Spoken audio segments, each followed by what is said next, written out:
اب میں یہاں پھر سوال کریٹ کرتا ہوں، کبھی کسی حدیث میں پڑھا آپ نے کہ حضرت ابو بکر صدیق سارا مال دینے کے بعد مانگنے والے بن گئے؟ معاذ اللہ، کیا کچھ بھی نہ بچا؟ ارے میرے آقا کا وعدہ ہے جو اللہ کی راہ میں خرچ کرتا ہے اس کا مال ختم نہیں ہوتا۔ وہ پھر کھڑے ہو گئے، وہ پھر سخی تھے، وہ پھر بانٹتے تھے۔ سیکھو ان صحابہ سے تعظیم کیسے کرنی ہے، محبت کیسے کرنی ہے، عشق کے امتحان کو پار کیسے کرنا ہے، یہ سب انہوں نے کر کے دکھایا۔ دو بڑے صحابہ کی بات ہو گئی نا، آؤ چاروں یاروں کی بات آج کر لیتے ہیں۔ حضرت ابو بکر صدیق کی ہوئی، حضرت عمر فاروق کی ہوئی، آؤ میں اب عثمان غنی اور مولا علی کا واقعہ سناتا ہوں۔ رسپیکٹ کیسی، محبت کیسی۔ آج میں اور آپ بھی دعوتوں میں جاتے ہیں، آج میں آپ کو دنیا کی انوکھی دعوت کا حال سناتا ہوں۔ ہوا کیا، حضرت عثمان غنی رضی اللہ تعالیٰ عنہ نے نبی پاک کی دعوت رکھی، حضور میرے گھر تشریف لائے، اور نیت یہ کی کہ پیارے آقا جتنے قدم اٹھا کر میرے گھر آئیں گے نا میں اتنے سٹیپس گنوں گا، اور ہر قدم پر نبی پاک کے میرے گھر آنے کی خوشی میں ایک ایک غلام آزاد کر دوں گا۔ آئے ایسا ہی ہوا، پیارے آقا تشریف لائے تو حضرت عثمان غنی قدم گنتے تھے۔ نبی پاک نے فرمایا عثمان یہ کیا کر رہے ہو؟ کہ حضور آج آپ نے میرے گھر کرم فرمایا ہے، آپ کی تعظیم، آپ کی برکتیں لوٹ رہا ہوں، تو میں نے یہ سوچا ہے کہ جتنے قدم آپ اٹھائیں گے نا میں اللہ کی رضا کے لیے اتنے غلام خرید کر آزاد کر دوں گا۔ یہ لاکھوں کروڑوں روپے کی بات تھی اس زمانے میں، پتہ نہیں کتنے قدم نبی پاک اٹھا کر گئے ہوں گے۔ شاندار کھانے تھے، نبی پاک کی بڑی تعظیم کے ساتھ دعوت۔ اب اس دعوت میں مولا علی شیر خدا بھی تھے کرم اللہ تعالی وجہ الکریم۔ آپ گھر آئے اور بڑے افسردہ تھے۔ اب ذرا پھر تھوڑا سا میں دیکھیں واقعات کے ساتھ ساتھ تربیت کی بات بھی کرتا جا رہا ہوں کہ تاکہ ہم اپنی ذات کے اندر بھی امپلیمنٹس کریں، اپنی ذات کے اندر بھی تبدیلی کریں۔ اب کیا ہوا کہ مولا علی بڑے افسردہ، اور آپ بی بی فاطمہ خاتون جنت نبی پاک کی شہزادی کہ میرے سرتاج آپ افسردہ کیوں ہیں؟ تو کہا آج میرے بھائی عثمان نے نبی پاک کی دعوت کی، اور کیا دعوت کی، نبی پاک کی ایسی تعظیم کی کہ ہر قدم پر ایک غلام آزاد کیا۔ کاش ہم بھی ایسی دعوت کر سکتے۔ آئے اب میں دوبارہ آتا ہوں، ہم بھی دعوت میں جاتے ہیں، بعض اوقات ہمارے گھر میں بھی جھگڑا ہوتا ہے، مگر جھگڑا کیا ہوتا ہے؟ دیکھا کتنی بڑی دعوت کی تھی، کتنے بڑے ہال میں کی تھی، اور اتنے مہنگے کپڑے سلوائے تھے ان لوگوں نے، اتنا تو زیور دیا انہوں نے، اتنی آئٹمیں دی، تم تو کرتے ہی نہیں اتنی دعوت۔ پتہ چلا دعوت اس کی بھی جھگڑا ہمارے گھر میں ہو رہا ہے، کیونکہ گئے اسی لیے تھے کہ چیک کر کے آئے کپڑے کیسے تھے، تو فرنیچر کیا تھا، تو جہیز کیا دیا گیا، تو کھانا کیا تھا۔ کسی کے گھر جائیں تو ہمارے گھر میں ہنگامہ شروع ہو جاتا ہے، فرنیچر اتنا اچھا تھا، ابھی رنگ کروایا تو یہ کروایا، تم تو دلاتے ہی نہیں صوفے ہم کو۔ بندہ کہ میں گھر پہ دعوت کھلانے لے گیا تھا، انسپیکشن کے لیے لے گیا تھا۔ ہم لوگوں کا مسئلہ یہ ہے کہ ہم کسی کی نعمت دیکھ کر ہم جناب اپنی نعمتوں کو برا سمجھنے لگتے ہیں۔ یہ کیسا کمپٹیشن تھا؟ انہوں نے آ کر یہ نہیں کہا کہ کاش ہمارے پاس بھی عثمان غنی جتنا بڑا گھر ہوتا، ہمارے پاس بھی اتنے پیسے ہوتے، انہوں نے کہا کاش ہم بھی اپنے آقا کی ایسی تعظیم والی دعوت کر دیتے، ہم بھی اپنے نبی پر اپنا مال لٹاتے۔ سبحان اللہ۔ یہ کہہ کون رہا ہے؟ سمجھو صبر کا مقام کیسا تھا بی بی فاطمہ خاتون جنت اور ان کے گھرانے میں۔ آئے ہائے ہائے، یہ بھی سمجھنے والی بات ہے۔ میرے یہاں پر ایسے لوگ بھی بھائی بیٹھے ہوں گے جو غریب ہوں گے یا مجھے سن رہے ہوں گے، کبھی مال کم ہو جاتا ہے، کبھی کاروبار میں نقصان، تو بڑی زبان سے شکوے، شکایات، کمپلینز نہ کیا کرو ایسا۔ بی بی فاطمہ خاتون جنت اور مولا علی کا گھرانہ کیا ہے کہ آقا فرماتے میرے جگر کا ٹکڑا ہے فاطمہ، اور کئی کئی دن تک گھر میں کھانا نہیں پکتا تھا، فاقے ہوتے تھے۔ اپنی لائف میں سب سے زیادہ، چاہے وہ جان ہو، مال ہو، اولاد ہو، سب سے زیادہ رسول پاک سے پیار کرنا ہے تو انہوں نے پیار کر کے دکھایا نا۔ اب ایک بوڑھی خاتون تھی، اور احد شریف کا واقعہ ہے، غزوہ احد ہو رہا تھا۔ اب اس عورت کو کسی نے بتایا کہ غزوہ، آپ نے دیکھا ہوگا ماشاءاللہ مدینہ شریف جو گئے ہیں، احد شریف مسجد نبوی شریف سے ٹھیک ٹھاک فاصلے پر ہے۔ اچھا پہلے تو یہ شہر سے ہی باہر تھا، مدینہ جو تھا اتنا ہی تھا جتنی مسجد نبوی شریف ہے۔ تو اب احد پہ لڑائی ہو رہی تھی، تو کسی نے افواہ پھیلا دی کہ معاذ اللہ نبی پاک صلی اللہ علیہ وسلم شہید ہو گئے۔ اب وہ بوڑھی عورت جو وہ دوڑنے لگی احد کی طرف۔ اب ذرا تصور کریں کہ مسجد نبوی شریف سے کوئی نکلے اور احد کی طرف دوڑنے لگے، تو راستے میں اس کو کوئی شخص ملا اور کہا کہ تمہیں معلوم ہے کہ تمہارے والد شہید ہو گئے ہیں؟ تو کہا مجھے اس کی کوئی پرواہ نہیں، بتاؤ میرے آقا کیسے ہیں۔ تھوڑا آگے گئی، کسی نے کہا تمہیں معلوم ہے تمہارے شوہر شہید ہو گئے ہیں؟ کہا مجھے اس کی کوئی پرواہ نہیں، بتاؤ رسول اللہ کیسے ہیں۔ تھوڑا اور آگے گئی تو کسی نے کہا تمہیں معلوم ہے کہ تمہارے بیٹے شہید ہو گئے؟ باپ بھی، برادر بھی، شوہر بھی، بیٹا بھی، سب شہید۔ کہتے مجھے کوئی پرواہ نہیں، بتاؤ میرے آقا کیسے ہیں. اور جب قریب پہنچی تو بتایا گیا کہ نبی پاک ٹھیک ہے، کہانی مجھے رسول پاک کے پاس لے چلو. جب رسول پاک کو دیکھا تو کیا کہتی ہے؟ کل مصیبت بعدک جلل، حضور آپ کے ہوتے ہوئے پھر کوئی مصیبت نہیں ہے، آپ سلامت ہیں تو سب سلامت ہے. یہ ہم نعرہ لگاتے ہیں، انہیں جانا انہیں مانا، نہ رکھا غیر سے کام. صحابہ نے پلان کر کے، صحابہ نے یہ ثابت کیا کہ نہ رکھا غیر سے کام، سب کچھ رسول پاک کی ذات ہے. اللہ کرے کہ اس میلاد النبی کے مہینے میں ہمیں نبی پاک صلی اللہ تعالی علیہ وسلم سے ایسی محبت ہو کہ چاہے مال سامنے آ جائے، چاہے اولاد ہماری، چاہے اولاد. دیکھیں ابھی کیسے ہوتا ہے آج کے دور میں، ہم کیسے نبی پاک کے راستے سے ڈی ٹریک ہو جاتے ہیں، کیسے رسول پاک سے عشق اور تعظیم کے امتحان میں فیل ہو جاتے ہیں. اب میں اس کی آج کے دور کی کچھ ایگزامپلز دیتا ہوں. مثال کے طور پہ ہم کاروبار کر رہے ہیں اور کاروبار کے دوران کوئی بڑی زبردست ڈیل آ گئی، پیسے بڑے اچھے بچ رہے ہیں جناب، نارمل پیسوں سے زیادہ بچ رہے ہیں، مگر تھوڑا سا جھوٹ بولنا پڑے گا جناب، رشوت تھوڑی دینی پڑے گی، یہ سود کا کاروبار بیچ میں آ جائے گا، یا کوئی دھوکہ دینا پڑے گا. امتحان اب شروع ہو گیا، اب تم حرام کی طرف جاتے ہو. یہ رسول پاک کی غلامی تمہیں یاد آتی ہے کہ آقا نے فرمایا حرام نہیں کمانا ہے.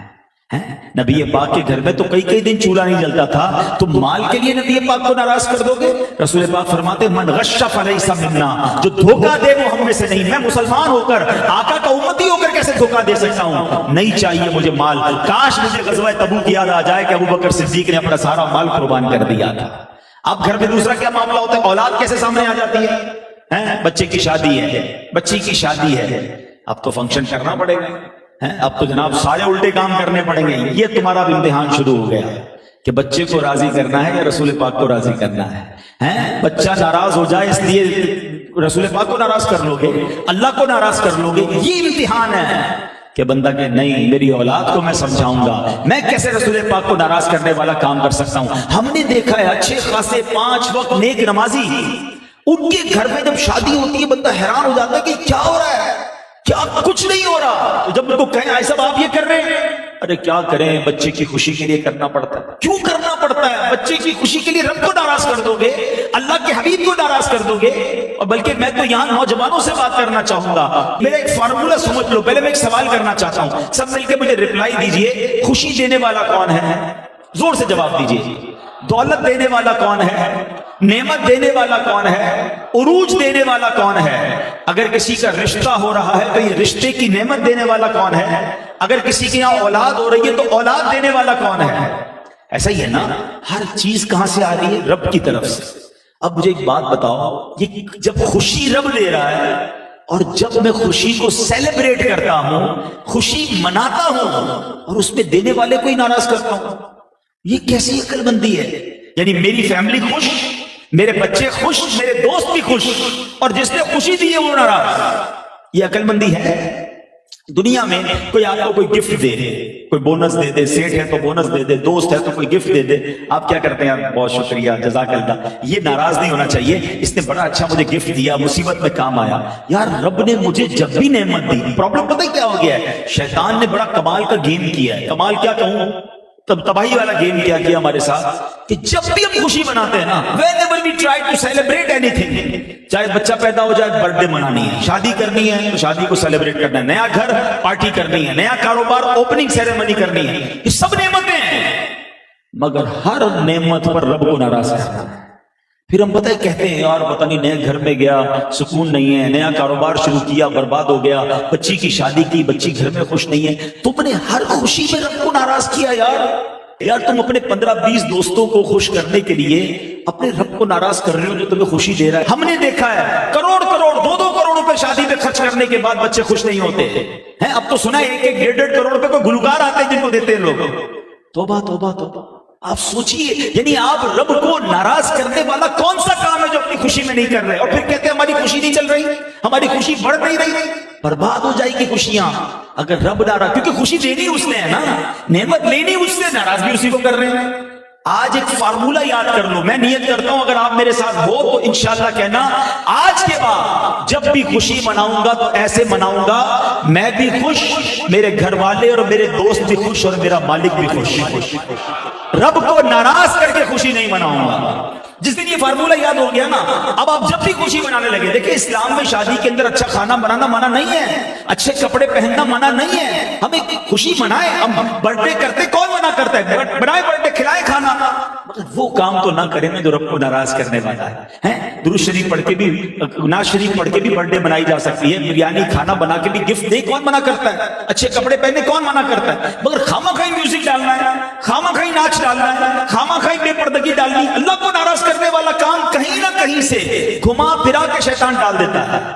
تو پھر وہ بندہ سوچے جو کہتا ہے میں نبی پاک کا غلام ہوں، کیسے بچوں کی خوشی میں گناہ کرتا ہے، کیسے اپنی سیلیبریشن میں گناہ کرتا ہے. یہ میلاد کا مہینہ ہمیں ایک بات یاد دلاتا ہے. میں آخر میں اعلیٰ حضرت کا ہی ایک پیغام دے کے جانا چاہتا ہوں، اللہ کرے وہ یاد ہو جائے. ہوا کیا تھا کہ سیدی اعلیٰ حضرت امام اہل سنت کو کچھ لوگوں نے آ کر کہا کہ ہمارا شہر بریلی کے قریب ایک ریاست ہے نان پارا، اس کا نواب بڑا امیر آدمی ہے، لوگ اس کی مدح سرائی کرتے ہیں، اس کی تعریف کرتے ہیں، قصیدہ لکھتے ہیں، وہ تحفے دیتا ہے. آپ تو کمال کے شاعر ہیں، آپ بھی ایک کلام لکھ دیں اس کی شان میں، وظیفہ ایک اچھا سا کیا کہتے ہیں قصیدہ لکھ دیں، آپ کو بھی تحفے مل جائیں گے. آپ نے قلم اٹھایا، اس زمانے کے لوگوں نے سوچا ہوگا کہ جناب یہ تو کمال کے شاعر ہیں، یہ سب سے اچھا ہی قصیدہ لکھیں گے. ہاں واقعی لکھا تو ون آف دا بیسٹ، مگر کسی نواب کی شان میں نہیں، اپنے آقا کی شان میں لکھا. اور واقعی کیسا کمال کا قصیدہ لکھ ڈالا. آپ لکھتے وہ کمال حسن حضور ہے کہ گمان نقص جہاں نہیں، یہی پھول خار سے دور ہے، یہی شمع ہے کہ دعا نہیں. میں نثار تیرے کلام پر ملی یوں تو کس کو زبان نہیں، وہ سخن ہے جس میں سخن نہ ہو، وہ بیان ہے جس کا بیان نہیں. تیرے آگے یوں ہے دبے نچے فصحا عرب کے بڑے بڑے، کوئی جان منہ میں زبان نہیں بلکہ جسم میں جان نہیں. کروں تیرے نام پہ جان فدا، نہ بس ایک جان دو جہاں فدا، وہ جہاں سے بھی نہیں جی بھرا. کروں کیا کروڑوں جہاں نہیں.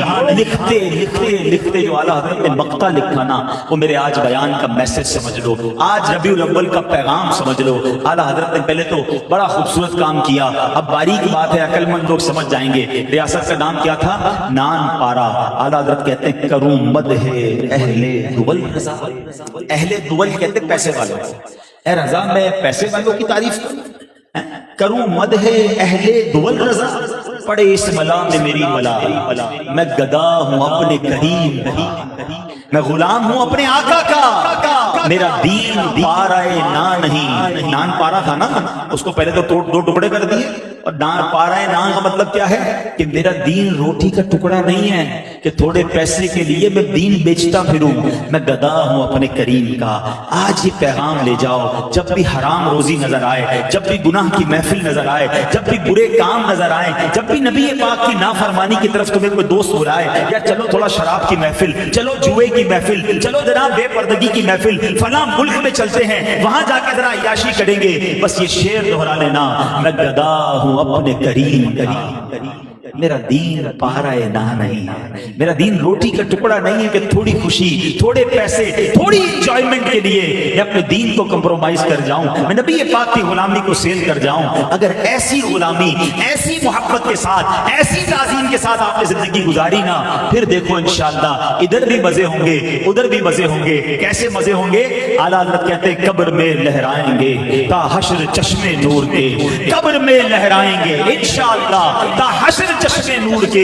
جلوہ فرما ہوگی جب طلعت رسول اللہ کی. آقا قبر میں تشریف لائیں گے انشاءاللہ اور اپنے دیدار سے اپنے غلام کو نوازیں گے. تو اے میرے پیارے اسلامی بھائیوں، آج کے اس بیان میں ہم نے یہ سیکھا کہ زندگی میں اگر سب سے زیادہ کسی سے محبت کرنی ہے تو جناب رسول اللہ صلی اللہ علیہ وسلم سے کرنی ہے. سب سے زیادہ کسی کی تعظیم کرنی ہے تو جناب رسول اللہ ہمارے آخری نبی صلی اللہ علیہ وسلم سے کرنی ہے. اور ان تعظیم اور محبت کرنے والوں میں صحابہ اور اہل بیت کا نرالا اور اونچا مقام ہے. اس لیے صحابہ اور اہل بیت سے بھی دل و جان سے پیار کرنا ہے، اور پھر اس کے بعد اپنی زندگی میں ان کاموں سے بچنا ہے کہ آقا ناراض نہ ہو جائیں، کیونکہ یہ ناراض ہو گئے تو رب بھی ناراض ہو جائے گا، اور یہ راضی ہو گئے تو بیڑا پار ہو جائے گا. تو جب بھی زندگی میں کوئی کام کریں، نیا گھر بنا رہا ہوں، دوستوں کی دعوت کر رہا ہوں، گھر میں کوئی تقریب کر رہا ہوں، نیا کاروبار کر رہا ہوں، بس یہ دیکھ لو یہ کام کروں گا اللہ اور اس کے رسول ناراض تو نہیں ہوں گے، کوئی غلط تو نہیں ہو رہا. جب یہ اب چیک کر کے چلتے رہو